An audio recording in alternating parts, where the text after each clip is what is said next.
Atos capítulo 7. Um homem de Deus, uma carta viva do Evangelho, que pregou esse texto. Atos capítulo 7, a partir do versículo 1. Então o sumo sacerdote lhe perguntou: essas acusações são verdadeiras? Estevão respondeu: irmãos e pais, ouçam-me.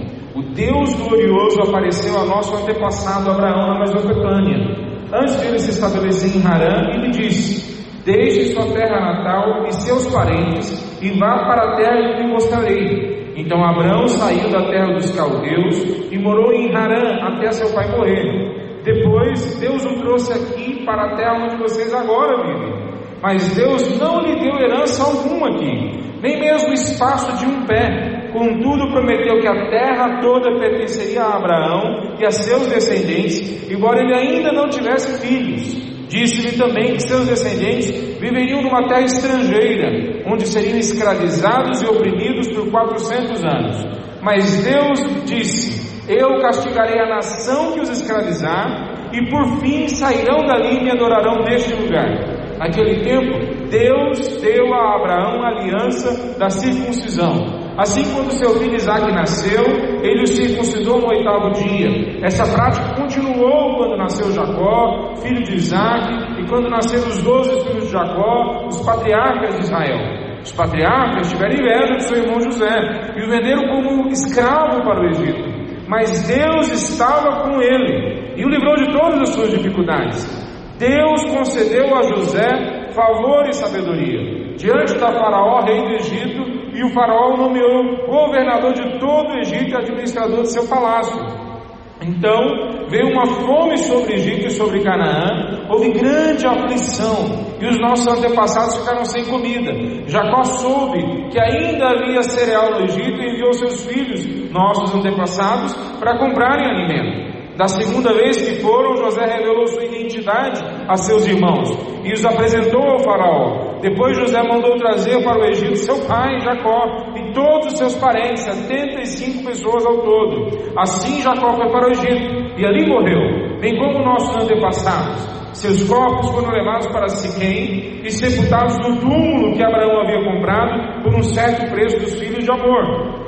Aproximando-se o tempo em que Deus cumpriria sua promessa a Abraão, nosso povo se multiplicou grandemente no Egito. Então subiu ao trono do Egito um novo rei, que nada sabia a respeito de José. Este rei explorou e oprimiu o nosso povo, forçando os pais a abandonarem seus filhos recém-nascidos para que morressem. Por essa época nasceu Moisés, um bebê especial aos olhos de Deus. Seus pais cuidaram dele em casa por 3 meses. Quando tiveram de abandoná-lo, a filha do faraó o adotou e o criou como seu próprio filho. Moisés foi educado em toda a sabedoria dos egípcios e era poderoso em palavras e ações.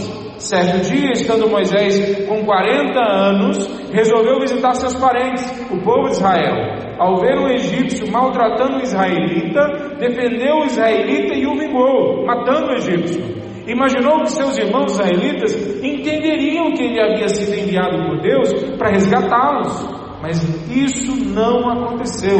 No dia seguinte visitou-os novamente e viu 2 homens de Israel brigando. Tentando agir como um pacificador, disse a eles: homens, vocês são irmãos, por que brigam um com o outro? Mas o homem que era o culpado empurrou Moisés e disse: quem o nomeou líder e juiz sobre nós?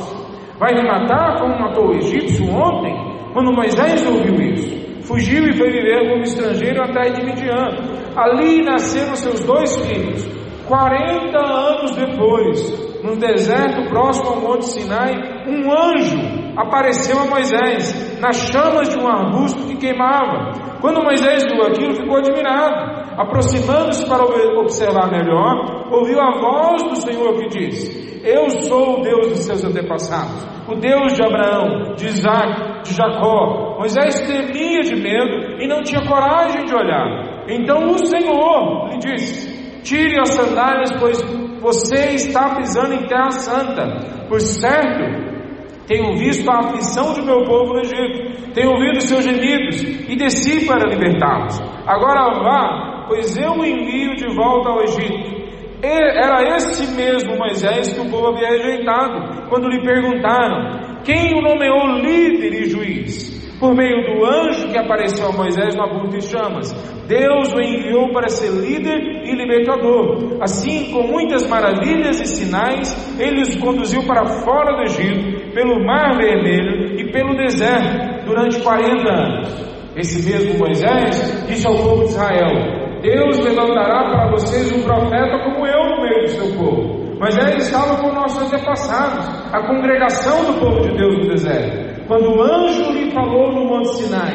E ali Moisés recebeu palavras que dão vida para transmiti-las a nós. Mas nossos antepassados se recusaram a obedecer a Moisés. Eles o rejeitaram e em seu íntimo voltaram para o Egito. Disseram a Arão: faça para nós deuses que nos guiem, pois nós não sabemos o que aconteceu com esse Moisés que nos tirou do Egito. Logo fizeram ídolo em forma de bezerro, ofereceram sacrifícios e começaram a celebrar o objeto que haviam criado. Então Deus se afastou deles e os entregou para servir as estrelas do céu como deuses, conforme está escrito no livro dos profetas. Foi a mim que vocês trouxeram sacrifícios e ofertas durante aqueles 40 anos no deserto, povo de Israel? Não, vocês carregaram o santuário de Moloque, a estrela do seu Deus Repã, e as imagens que fizeram para adorá-los.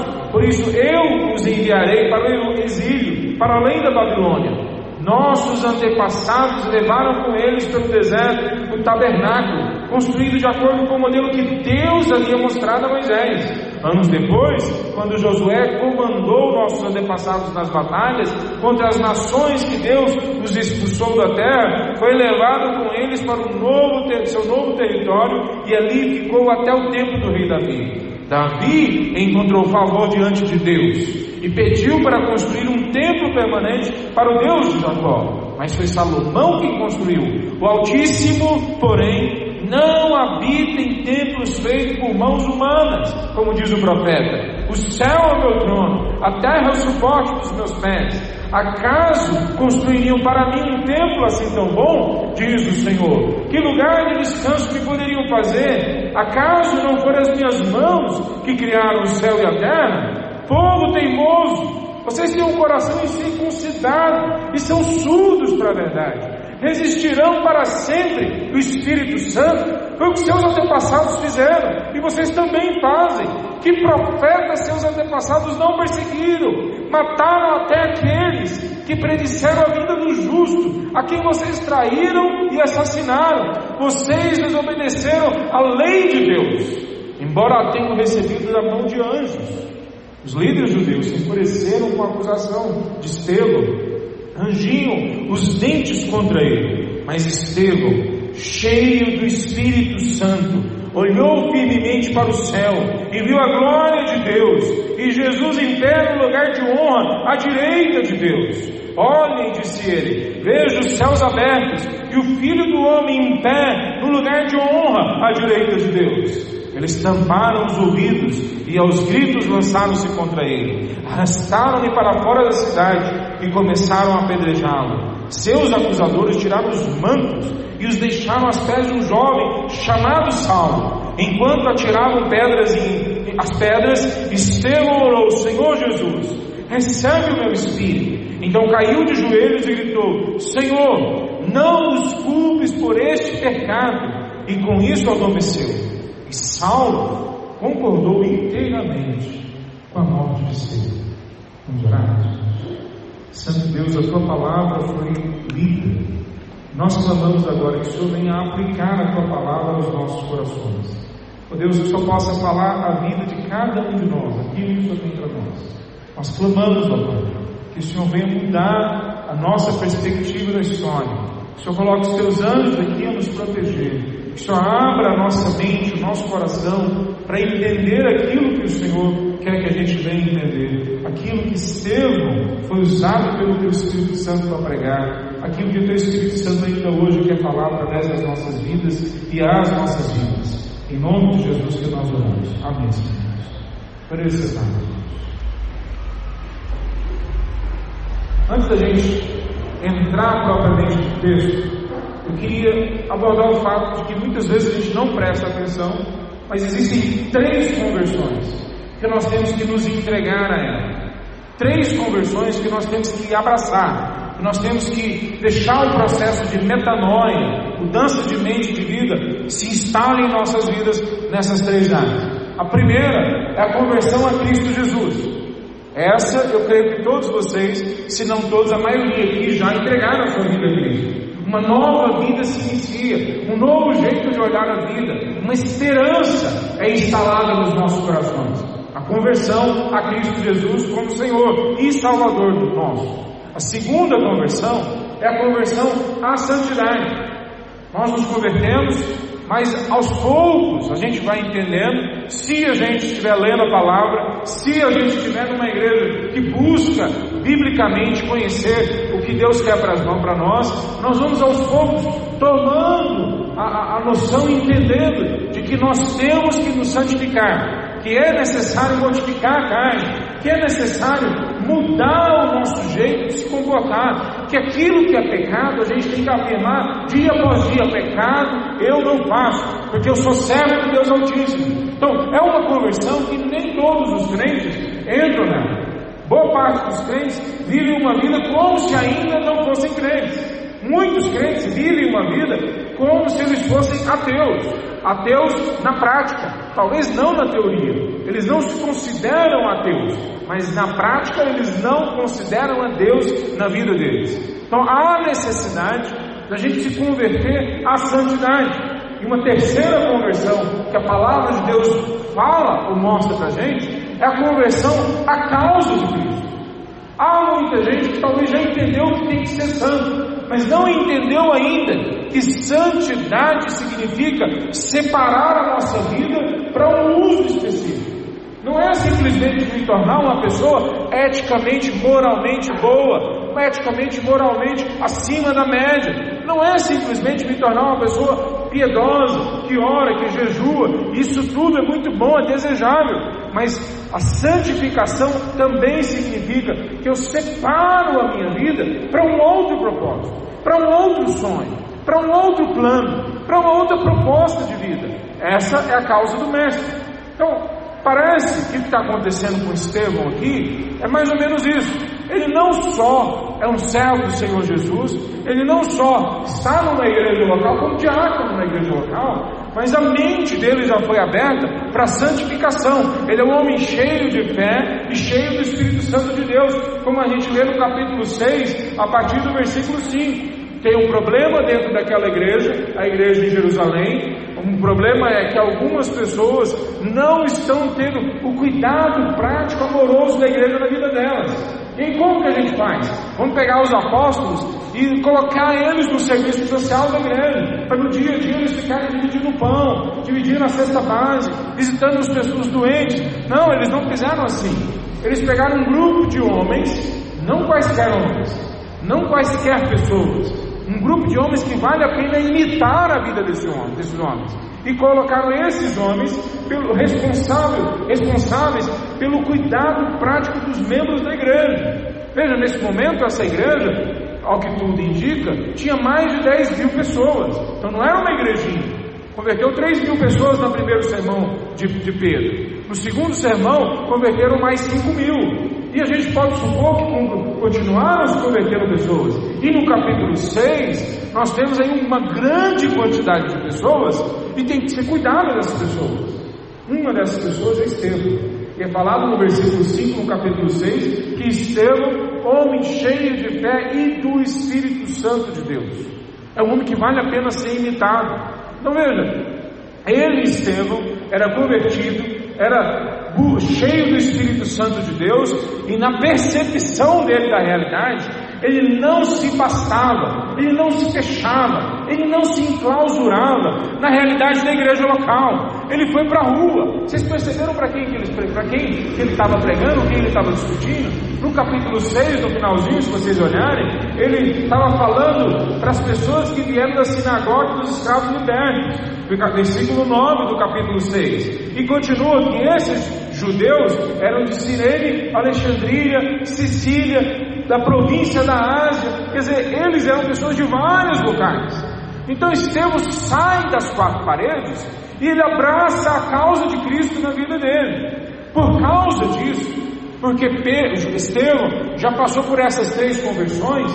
Ele consegue entender e ter essa experiência de que fazer a vontade de Deus é participar dessa vontade que é boa, perfeita e agradável.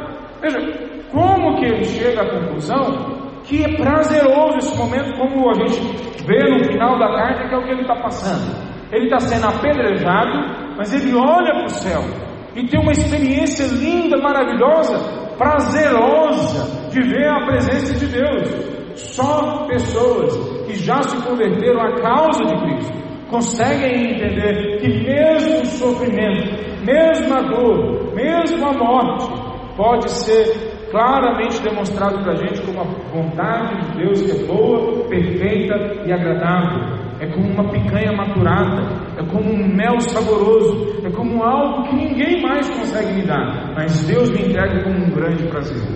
Então, esse é Estevão que a gente acabou de ler, essa é a realidade dessa igreja. Imagina uma igreja que acabou de surgir. Vocês são uma igreja que tem 5 anos, a igreja que eu estou plantando tem um pouco mais de 2 anos. Veja, imagina uma igreja que acabou de surgir, talvez não tenha 1 ano ainda. Qual que é a expectativa dessa igreja? Como que a gente vai se organizar de fato na história?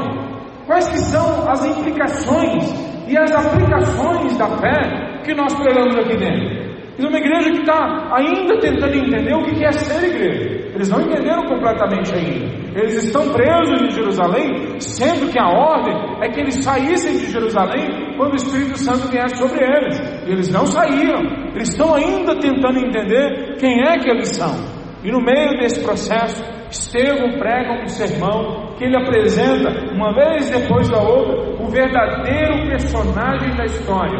Quem é o verdadeiro personagem da história? Não é Estevão. Quem é o verdadeiro personagem da história? Não são os que estão sendo alcançados pelo Evangelho. O verdadeiro personagem da história é Deus, é Jesus, é o Espírito Santo. Se não, veja, no versículo 2b, que nós lemos, fala: o Deus glorioso apareceu. Depois no versículo 8 fala: Deus deu a Abraão. Depois no versículo 9, parte B, fala: mas Deus estava com ele. Depois no final do versículo 10 fala: e Deus concedeu a José sabedoria e favor. Depois no 17 diz: aproximando o tempo em que Deus cumpriria a promessa. Depois no versículo 20 fala: e um bebê, que Moisés era um bebê especial aos olhos de Deus. Veja, ele vai continuando, e ele chega no 30 e fala: e o anjo, representando a Deus, aparece a Moisés. E no 32 fala: eu sou o Deus dos seus antepassados. No 33 fala: e o Senhor lhe disse: tire as sandálias de onde você está. E depois no 36 fala que Deus, com muitos sinais e maravilhas, se mostra para ele. E nós vamos continuando. No 37 fala que Deus levantaria um profeta. No 39 fala: e eles rejeitaram e voltaram para o Egito. Mas no 42 fala que Deus se afasta deles por causa disso. Quer dizer, o personagem que vai aparecer no tempo todo é Deus. E Davi quer fazer um templo para Deus, e Deus não permite, coloca para Salomão fazer. Mas quando Salomão faz, Deus fala: o céu é o meu trono. Este é o local que eu, como grande personagem da história, vivo. Então, o que é que Estevão está mostrando? Talvez a igreja ainda está tentando entender, talvez a gente ainda está tentando entender, mas o que Estevão começa a mostrar, que o grande personagem, a única plateia, ele é ao mesmo tempo o grande personagem, e ele ao mesmo tempo a única plateia, é o Deus Todo-Poderoso. É isso que ele está dizendo para nós. Em toda a história do povo de Deus, em toda a história da humanidade, Ele é o grande artista, Ele é o grande autor, Ele é o grande personagem. O que parece que ele está querendo ensinar para a gente acerca de missões, acerca das nossas vidas, acerca do fato de que nós somos cartas vivas que o Espírito Santo escreveu nos nossos corações, que nós pertencemos a Ele? Ele está dizendo para nós que quando nós fazemos parte do reino de Deus, Ele nos dirige, Ele nos assiste, nos vê, e Ele nos sustenta no meio desse processo. Estevão está dizendo isso para eles. Não é a única coisa que Estevão está dizendo, mas uma das coisas que Estevão está dizendo é: se vocês fazem parte do reino de Deus, do jeito que aqueles homens achavam que eles faziam, do jeito que nós achamos que nós fazemos. Então nós temos que prestar atenção em 3 coisas: é Ele que dirige a história, é Ele que dirige as nossas vidas, é Ele que dirige missões, é Ele que dirige os nossos projetos. Tem que ser Ele, é Ele que nos assiste, que nos vê, que presta atenção na gente, e é Ele que nos sustenta. Veja, primeira parte então que eu queria entrar mais nesses 3 pontos. Primeiro, que o nosso trabalho no reino de Deus é dirigido por Ele, é Ele que dá o próximo passo, é Ele que estabelece para a gente o que a gente tem que fazer.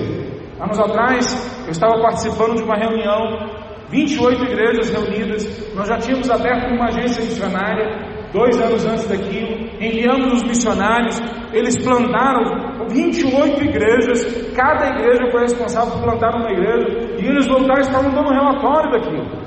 E no meio do relatório chegou um irmão correndo e falou: a polícia está vindo, e ela está vindo para prender o estrangeiro. Era eu o estrangeiro. Eu tinha mais 2 amigos comigo, que estavam conhecendo o campo naquele momento. Eu falei: vamos embora correndo. Nós fomos na direção do carro. Quando estava chegando no carro, chegou um irmão, um presbítero, líder do presbitério da igreja que estava recebendo aquela agência missionária. Ele chegou para mim e falou assim: não preocupa, está todo mundo com medo, eles não vão provavelmente querer se relacionar mais com você por causa da polícia, mas é essa igreja que vai, que nós não temos medo de ir para a cadeia, e o que a direção que Deus nos mostrar, nós iremos. A frase que ele falou, eu perguntei de novo para ver se eu tinha entendido, e ele falou: não, eu estou querendo dizer isso mesmo, o que você mostrar, que Deus está mostrando para nós fazermos, nós vamos fazer.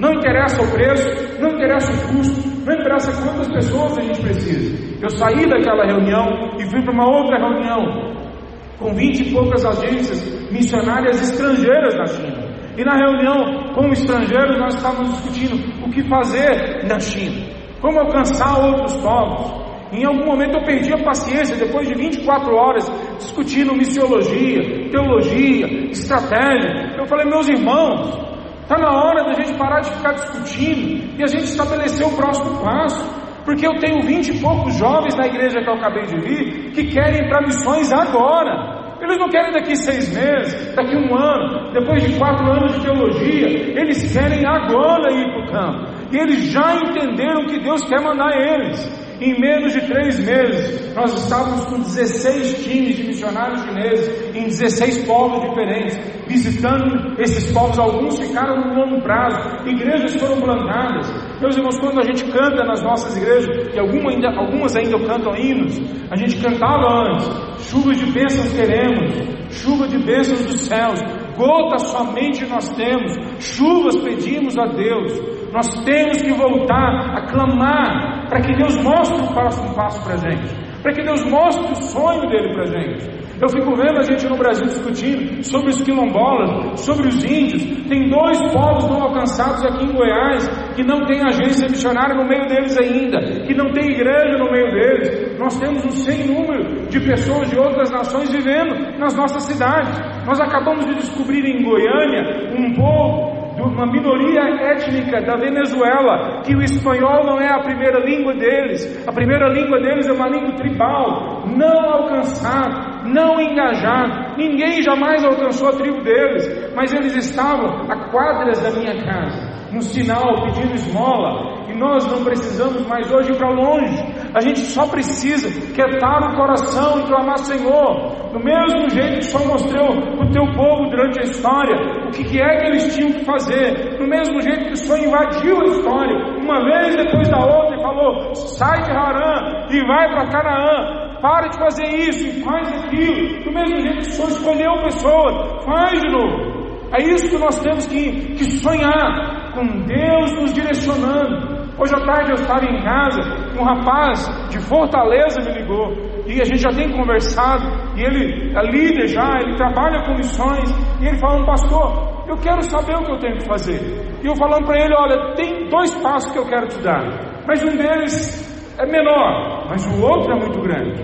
O primeiro passo que eu tenho para você é o seguinte: fica quieto diante de Deus, até que Deus fale para você o próximo passo. ore, jejue, acorde de madrugada, porque se Deus apareceu para todos esses homens do passado, que Estevão relata para a gente, se o próprio Estevão, quando prega sobre esse Deus que apareceu pelos séculos para várias pessoas, enquanto ele estava pregando, ele viu o Senhor Jesus no céu, então significa que a palavra de Deus está dizendo para nós, que Deus quer invadir de novo a história, Ele quer de novo entrar na sua vida, Ele quer de novo escancarar para você, que você já é uma carta dele, que você já é, se você é filho do Mestre, se você aí aceitou a Cristo Jesus no seu coração, você já é sacerdote, você já é embaixador, você já é cooperador do reino de Deus. A questão não é se você já é, você já tem dom, você já tem ministério, você já tem resultados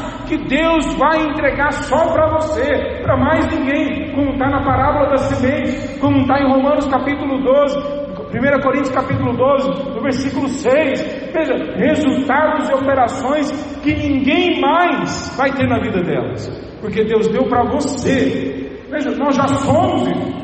A questão é agora a gente quietar, falar: Senhor, mostra para nós. Nós vivemos num tempo da relevância.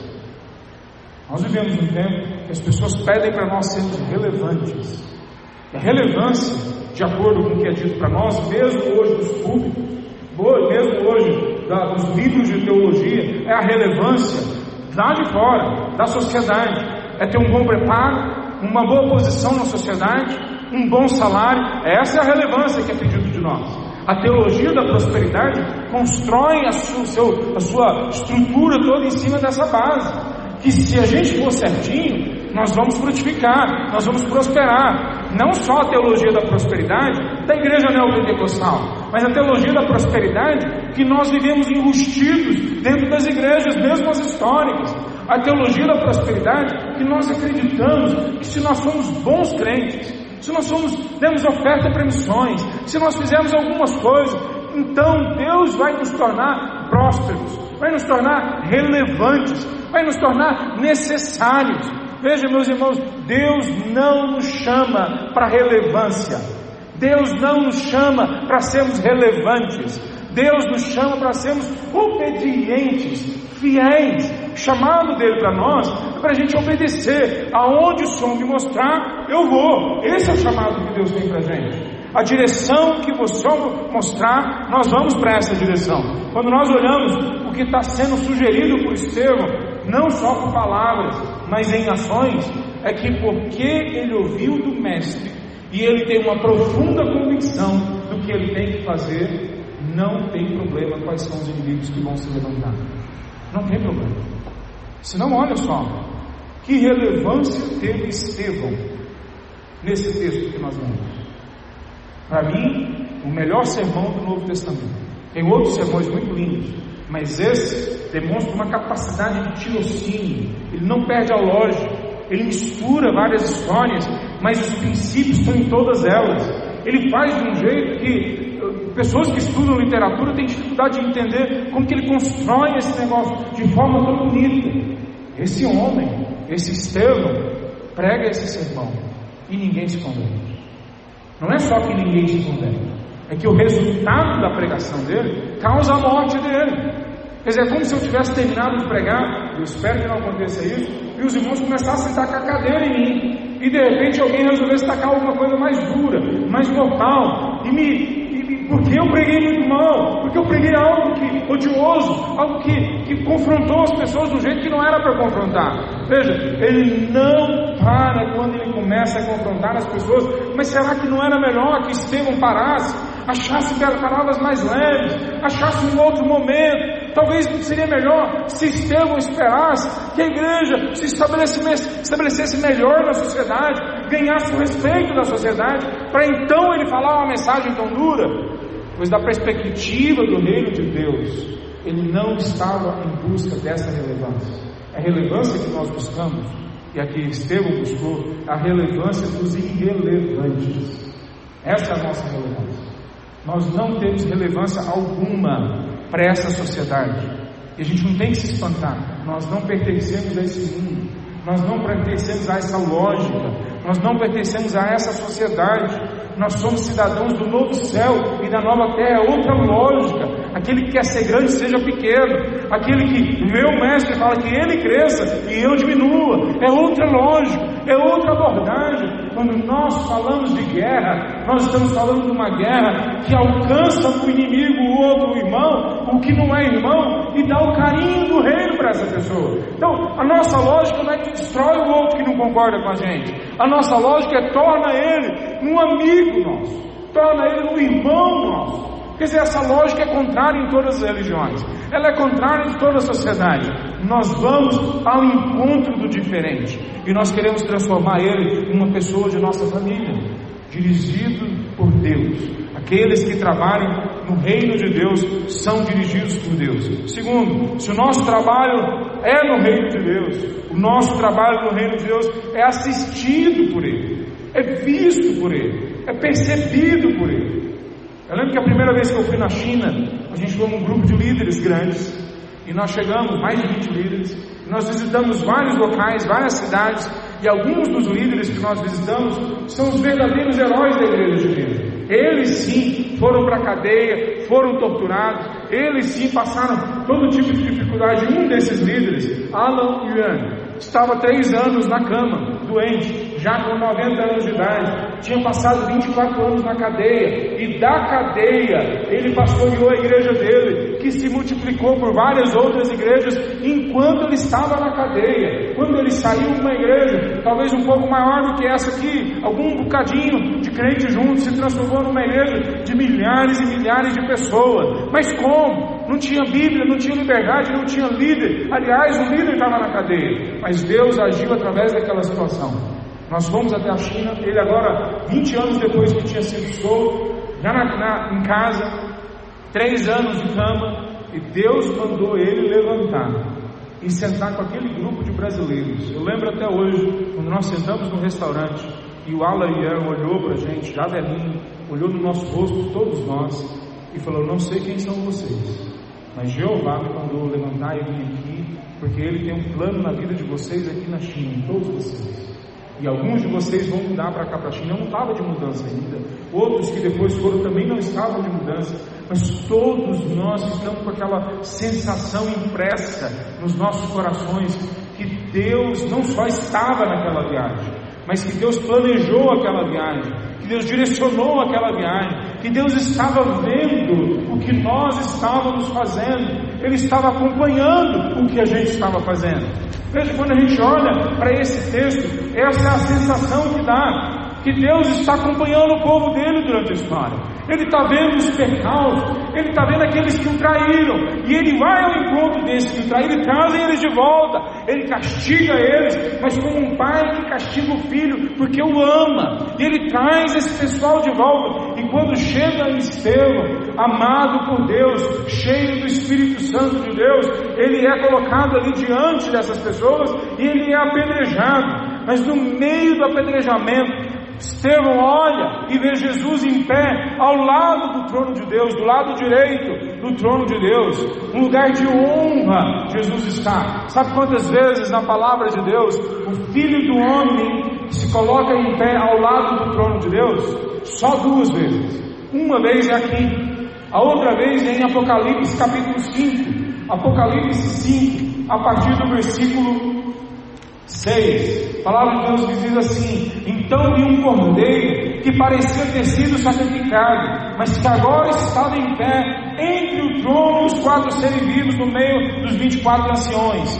Tinha 7 chifres. Aí ele descreve uma cena, mas ele continua no versículo 8: quando o cordeiro recebeu o livro, que vários comentaristas falam que é o livro da história, o desenrolar da história, que só vai ser aberto, só vai ser liberado quando aquele que é digno de abrir o livro abra, porque ninguém foi achado digno na história de fazer isso. Por isso, se você ler nos versículos anteriores, João chora, porque não é achado ninguém em toda a criação que pudesse abrir o livro da história, que pudesse nos tirar da desgraça que é a nossa vida, que é o pecado. Mas o cordeiro que foi achado, ele pode abrir o livro. Ele fala, olha o que diz sobre ele: quando viu o cordeiro que recebeu o livro, os 4 seres vivos e os 24 anciões, representando a totalidade do povo de Israel e a totalidade da igreja, eles se prostram diante dele, do Cordeiro. Cada um tinha uma harpa e taças de ouro cheias de incenso. O que é esse incenso? Olha só, que são as orações do povo santo. E essas orações, quando são derramadas, vem um cântico que vem junto com ela e fala assim: tu és digno de receber o livro da história, e abrir o selo e lê-lo, pois foste sacrificado e com teu sangue compraste para Deus pessoas de toda tribo, língua, povo e nação. Tu fizeste dela um reino de sacerdotes para nosso Deus, e elas reinarão sobre a terra. Olha só as 2 vezes que aparece na história que Jesus fica em pé ao lado do trono de Deus, mostrando a autoridade, mostrando a honra que ele tem. Uma delas é quando o nosso irmão, o servo Estevão, é morto.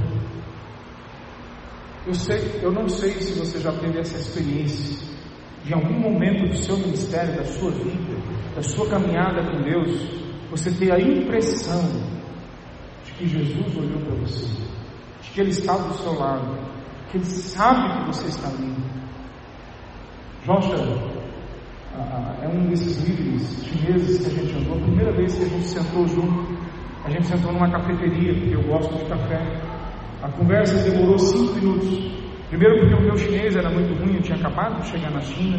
A gente ia abrir uma escola de missões dentro da minha casa, que não podia, mas a gente ia abrir mesmo assim, e ele ia trazer os estudantes. E a conversa não foi boa, e nós marcamos uma próxima conversa. E aí eu pensei: o chinês gosta de comer, ele gosta de mesa. Ele veio no restaurante, uma mesa farta, e aí nós ficamos 3, 4 horas conversando. A primeira hora foi riso, foi alegria, ele contando os missionários estrangeiros que ele já tinha ajudado, nós contando as nossas gafas, os nossos erros. O nosso chinês errado, ele produzia coisas engraçadas. Na segunda hora, eu perguntei para ele: conta um pouquinho da sua história, a gente quer entender quem é você. E ele falou: eu era um bandido, e a graça me alcançou.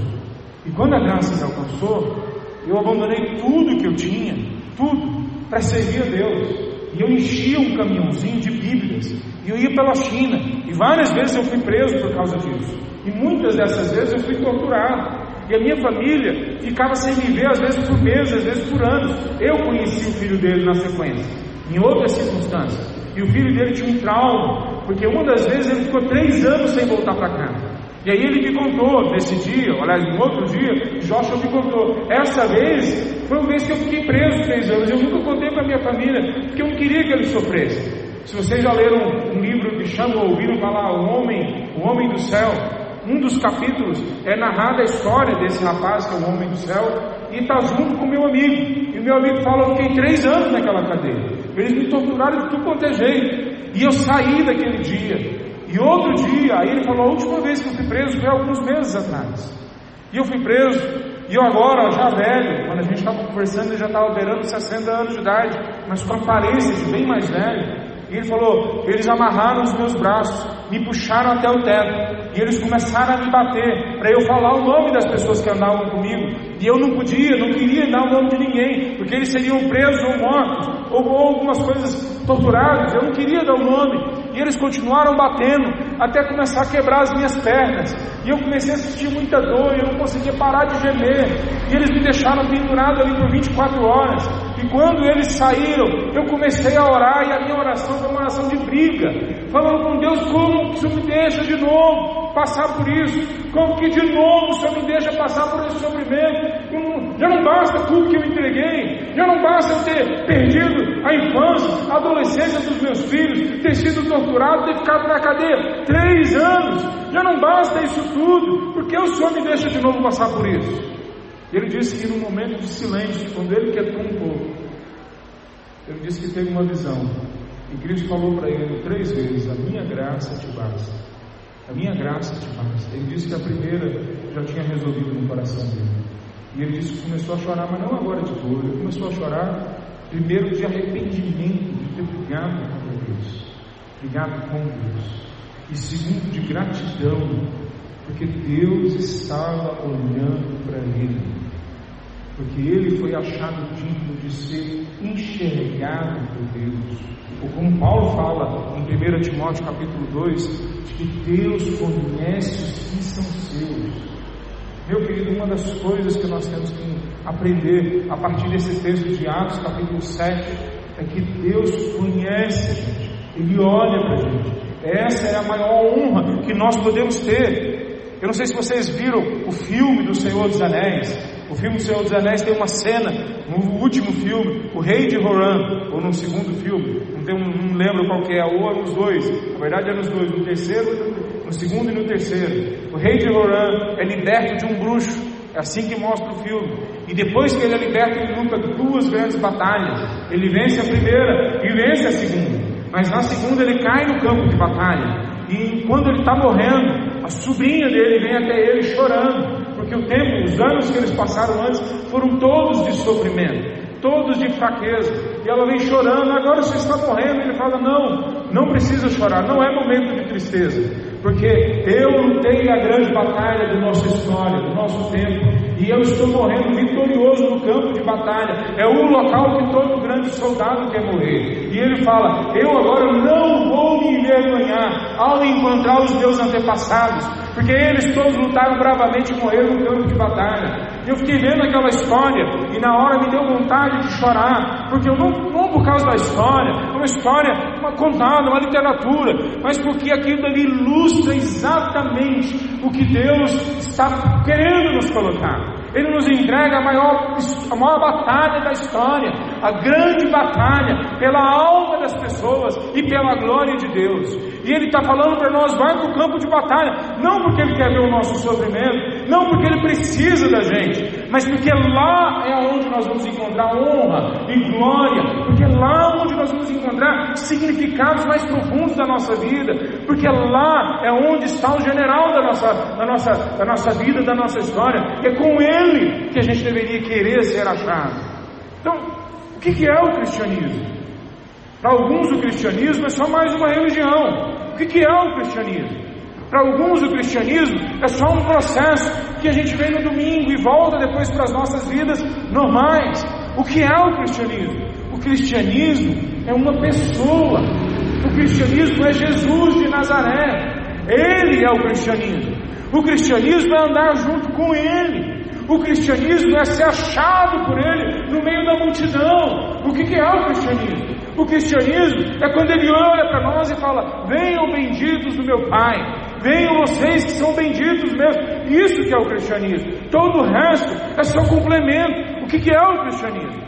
É nós voltarmos para as nossas profissões e a gente nos encontrar com Deus lá. O que é o cristianismo? É quando a gente volta para dentro de casa e a nossa esposa nos provoca, ou os nossos filhos, ou a nossa irmã, ou o nosso irmão, ou a pessoa com quem a gente está convivendo, e a gente olha para ela e fala: Deus morreu, Jesus morreu, melhor dizendo, por essa pessoa. Então, se Jesus morreu por essa pessoa, vale a pena eu sacrificar os meus desejos, os meus sonhos, os meus planos, porque esse é o Evangelho, é o Senhor Jesus crescendo no outro, porque Ele me usa, porque Ele usa a minha boca, porque Ele usa o meu cérebro, porque Ele usa a minha história, porque Ele invade a minha vida. Ele assiste a gente, Ele vê quem nós somos, Ele conhece o que são seus.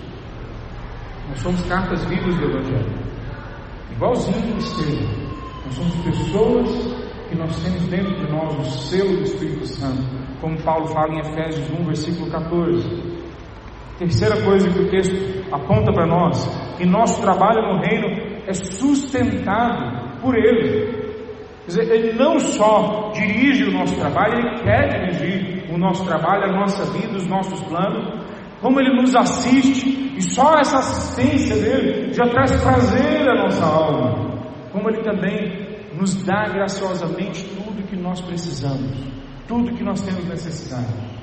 Um dos missionários mais profícuos que eu conheci na China nem parecia missionário, era solteiro, não conseguia casar, não se comportava como missionário, era piedoso, mas ele não parecia ser uma pessoa produtiva, ele era um homem simples.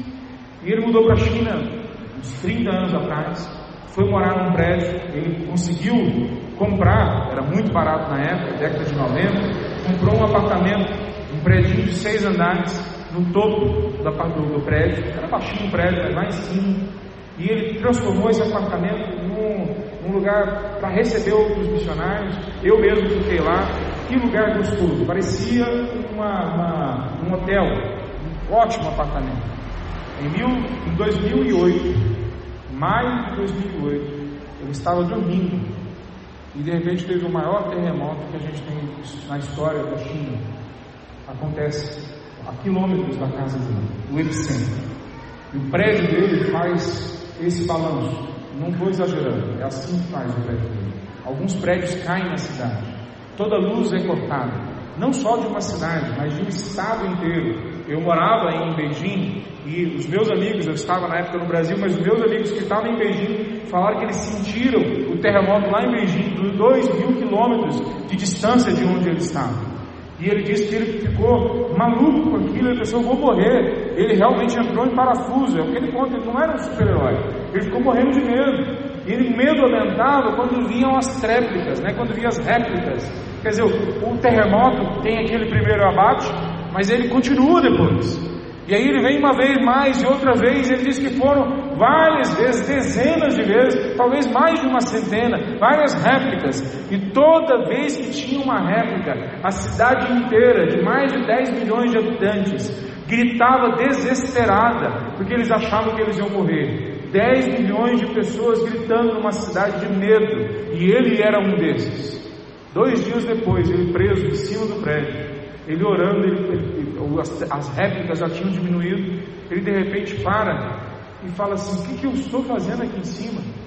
Ele tinha naquele momento 1 milhão de renminbis, moeda chinesa, que hoje seria mais ou menos 700 mil reais. Era para ser aplicado num projeto de mais de 1 ano que ele tinha construído, um projeto social. Ele ligou na hora para a agência dele, para algumas igrejas que tinham mandado dinheiro, e falou: vocês me autorizam a usar esse dinheiro para salvar as pessoas que estão agora morrendo aqui? Mais de 300 mil pessoas morreram naquele terremoto. Ele foi um dos primeiros, não só estrangeiros, mesmo da China, um dos primeiros que montou uma equipe com dinheiro, com carro, com comida, com barracas. E ele foi para cima da região do terremoto. Ele, o medroso, que estava se gritando todo lá porque com medo de morrer, agora ele estava lá no epicentro, com um monte de barracas, com um monte de pessoas da igreja, pagando aquelas pessoas para montar, trabalho com crianças que foram deixadas, que os pais morreram, trabalho com idosos que estavam ali sozinhos agora, porque os filhos morreram, trabalho com pessoas acidentadas. Ele ficou meses ali com aquele dinheiro que já estava na conta dele. E ele conta pra gente que o governo chinês ou os outros estrangeiros só começaram a chegar na região mais de 1 semana depois do terremoto, mas ele estava imediatamente dentro da região do terremoto. Nós conhecemos o trabalho deles em vários locais, alguns deles nós ajudamos até hoje, mas uma das coisas que ficou claro é que quando o trabalho é de Deus, Ele manda os recursos, mesmo sem a gente pedir, mesmo sem a gente se preparar. Veja, isso não significa que Deus vai mandar o recurso que você quiser. Isso significa que Ele vai mandar um recurso que você precisa. É outra coisa. Nós nunca fomos autorizados na palavra de Deus a orarmos por aquilo que nós queremos. Nós somos autorizados a orar por aquilo que nós precisamos. É outra coisa. Tudo aquilo que vocês precisarem, peçam ao Pai, que Ele dá a vocês. Se for da vontade dEle, obviamente, dele por Deus. Mas é isso que nós estamos vendo aqui na vida de Estevão. Veja, Estevão conta toda uma história, a história do povo de Deus, de como eles foram assistidos, desde lá de Gênesis, quando Deus fala para Abraão sair da terra dos seus parentes. Olha depois com atenção em Gênesis capítulo 11 e 12, e mesmo aqui em Atos capítulo 7, porque é dito para nós o seguinte: antes de se estabelecer em Harã, então enquanto ele ainda estava lá em Ur dos Caldeus, ele ouve a mensagem que ele tem que sair, mas ele sai e ele ainda fica com o pai dele. Quando o pai dele falece em Harã, então ele lembra o que Deus falou para ele e continua a viagem que ele tinha para a terra de Canaã, que quando nós vemos em Gênesis capítulo 12, versículo 1 e 2 e 3, é isso que fala para nós, que ele tinha ouvido de Deus quando estava ainda, quando não havia ainda chegado em Harã. É assim que fala o texto. O Senhor tinha dito a Abraão, deixe sua terra natal, seus parentes e família de seu pai e vá para a terra que lhe mostrarei. Deus provê para ele tudo que ele precisa no caminho, tudo que ele tem necessidade no caminho, tudo que ele nem imagina que vai acontecer. Com 100 anos ele tem o primeiro filho, mas é prometido a ele que pessoas de vários povos vão fazer parte da família dele, que todas as nações da terra seriam abençoadas. Esse é o que Paulo chama em Gálatas de o Evangelho entregue antes da hora. Paulo fala dessa forma para nós, que o Evangelho foi entregue antes da hora para a gente, lá atrás. Para Abraão ele fala no capítulo 3, versículo 6, Abraão creu em Deus e foi considerado justo. Aí ele continua, as escrituras previram esse tempo que Deus declararia. Aí ele continua, numa frente um pouquinho no versículo 8, na parte B, ele anunciou essas boas novas a Abraão há muito tempo, quando disse: todas as nações da terra serão abençoadas por seu intermédio. Aquilo que Deus disse para Abraão em Gênesis capítulo 12, agora na história, milênios depois, Deus traz à mente de Paulo que aquilo foi cumprido, aquilo está se cumprindo. O que é que foi cumprido? Que as bênçãos que Deus entregou na vida de Abraão agora seriam espalhadas a partir da vida dele para todas as etnias da terra. Nós temos 10.292 etnias catalogadas na face da terra. Um pouco mais de 4.000 delas ainda não tem ninguém pregando o Evangelho no meio deles. Se vocês pegam o Finishing the Test, terminando a tarefa, uma organização, eles dizem que só 140 povos, com mais de 500 pessoas em cada um desses povos, que não tem ninguém, absolutamente ninguém em volta deles, que pode porventura pregar o Evangelho. Só 140 povos assim faltam ainda ouvir o Evangelho. Só 140. Quer dizer, nos próximos semanas, meses, talvez 2 anos, nós podemos ter esses 140 povos alcançados. Vocês lembram que está escrito em Mateus 24:14? Vocês são uma igreja missionária. Quando todos os povos ouvirem, então virá o fim. Porque a promessa dada a Abraão em Gênesis capítulo 12 é cumprida, que Deus abençoou todas as nações da terra. Então o que é que Deus está dizendo para nós? Que Ele sustenta a gente.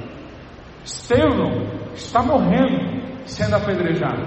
E enquanto ele está sendo apedrejado, ele vê Jesus do lado direito do trono de Deus em pé, honrando a vida dele, demonstrando que toda a autoridade foi dada a ele. Mas uma coisa mais acontece no final dessa história. Estevão percebe a graça de Deus sendo derramada na vida dele, no meio de pedrada, e ele entrega essa mesma graça para os inimigos dele. Ele diz o seguinte: enquanto atiravam pedras, Estevão orou: Senhor Jesus, recebe o meu espírito.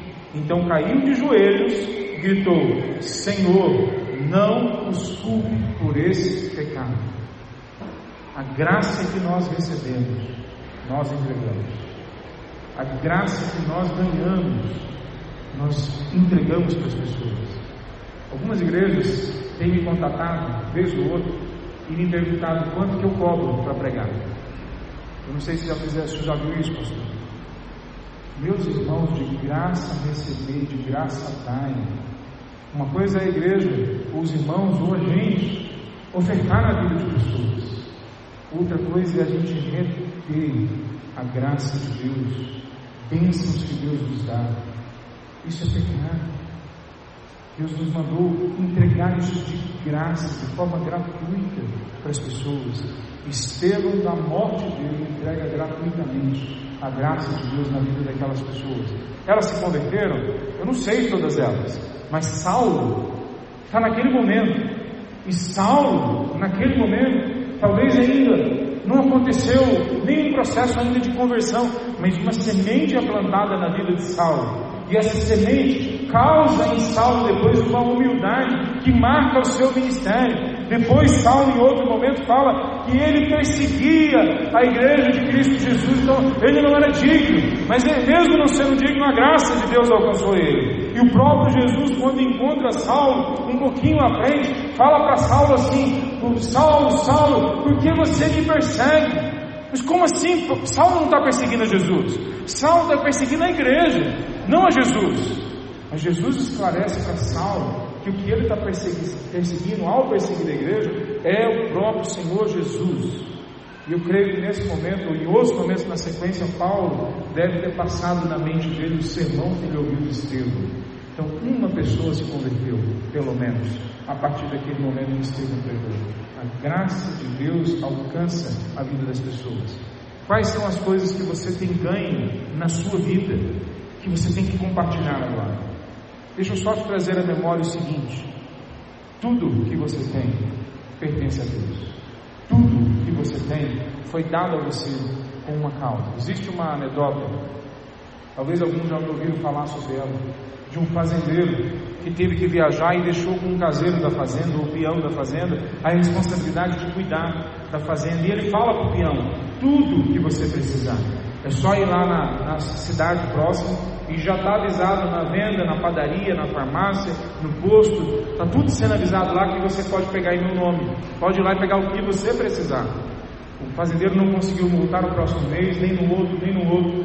Alguns meses depois ele conseguiu voltar na fazenda. E quando ele chega na fazenda, ele vai chegando na casa da fazenda, a casa principal. E a casa da fazenda virou um galinheiro. O gado, os cavalos estão todos soltos, os porcos estão soltos no quintal. A casa dele está destruída. E ele fica abalado, porque ele fica preocupado: será que aconteceu alguma coisa? E ele vai na direção da casa do peão, que fica um pouco mais para trás. À medida que ele vai chegando na casa do peão, agora não é mais um casebre, não é mais uma casinha, agora é uma casona com uma varanda grande que foi construída na frente. E na frente da casa tem uma parabólica, na frente da casa tem piscina, a frente da casa está toda arrumada, e tem uma churrasqueira no canto, vários convidados e um churrasco sendo posto à mesa. E ele vai entrando, o peão vê ele, vem na direção dele, todo feliz que o dono da fazenda chegou. E o dono da fazenda, obviamente nem um pouco feliz, pergunta para o peão: mas o que aconteceu? Por que está tudo destruído lá e a sua casa tem tudo?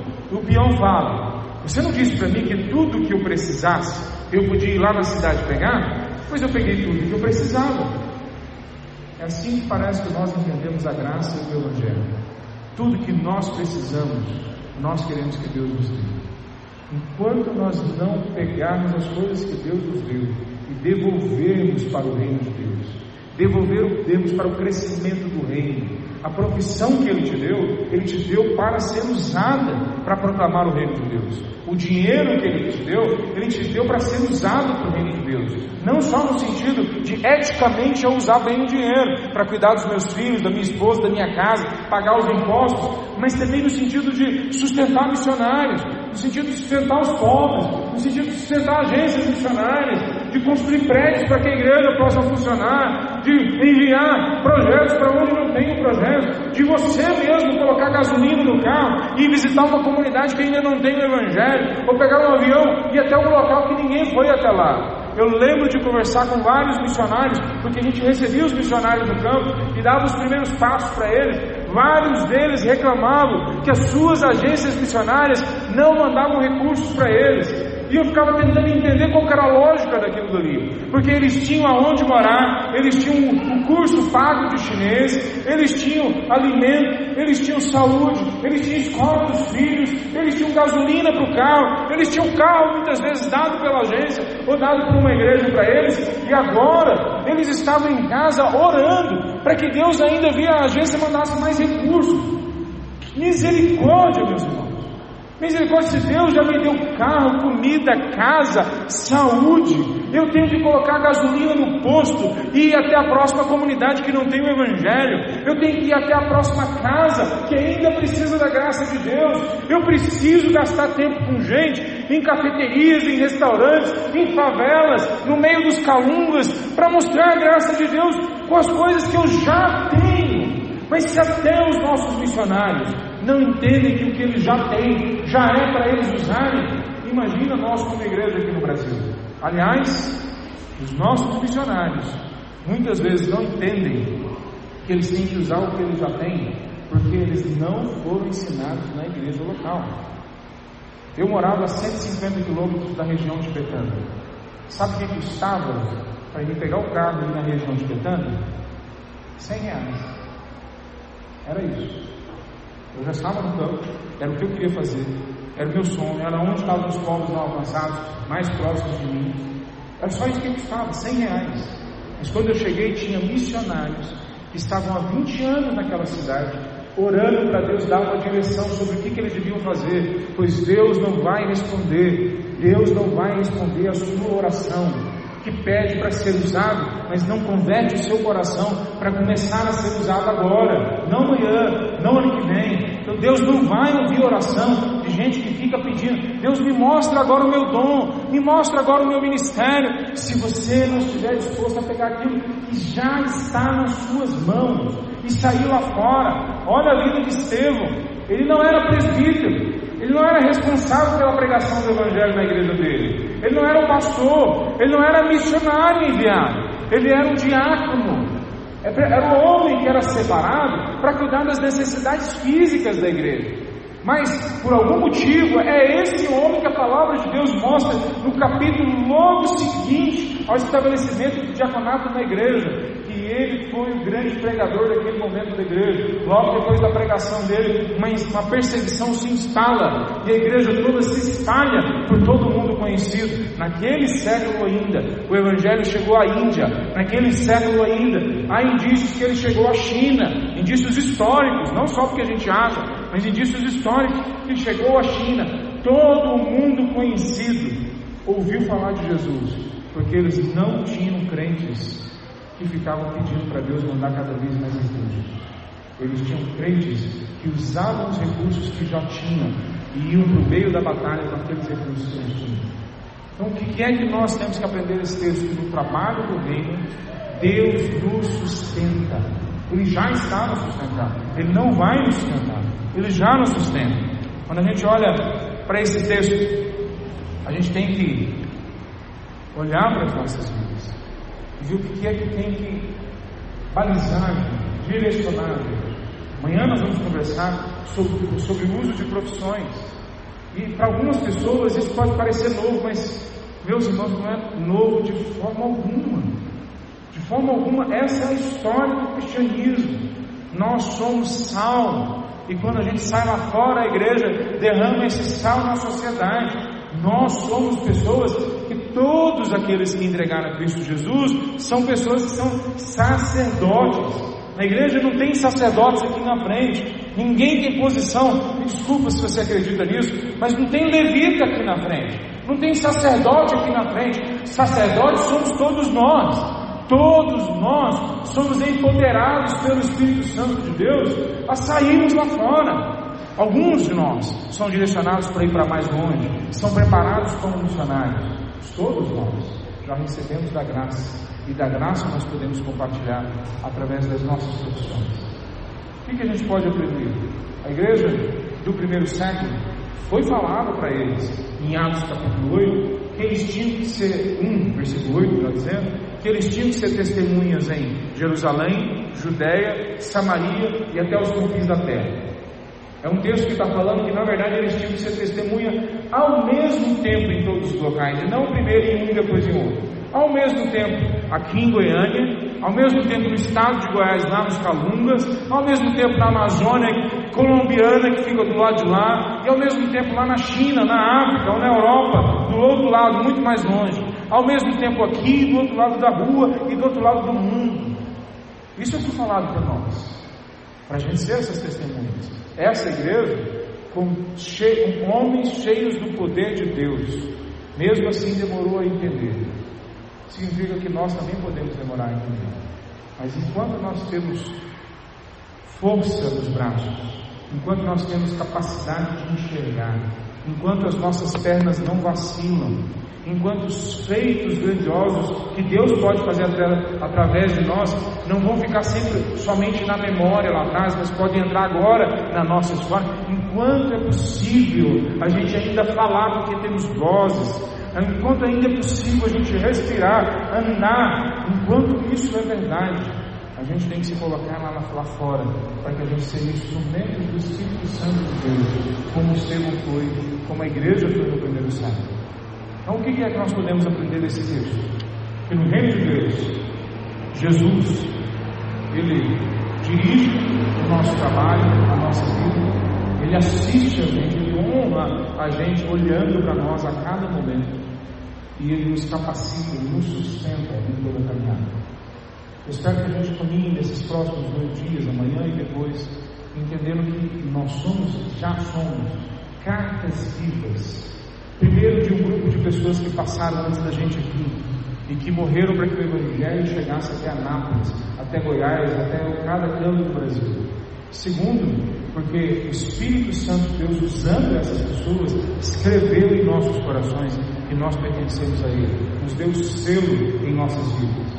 E agora a gente tem que fazer o que outras pessoas ouçam o Evangelho, para que elas também se tornem cartas vivas para o mundo, daquilo que Deus pode fazer em nossas vidas.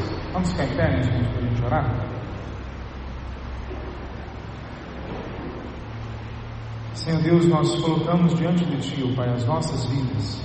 Nós clamamos, Senhor Deus, que o Senhor venha invadir cada um de nós, cada uma das nossas histórias. Ó Deus, e venha transformar a nossa história, Deus, como esses homens da história missionária, da história do primeiro século, da história da igreja, ó Pai.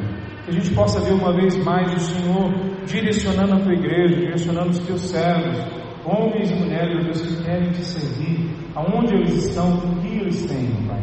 Abra a nossa vida, essas oportunidades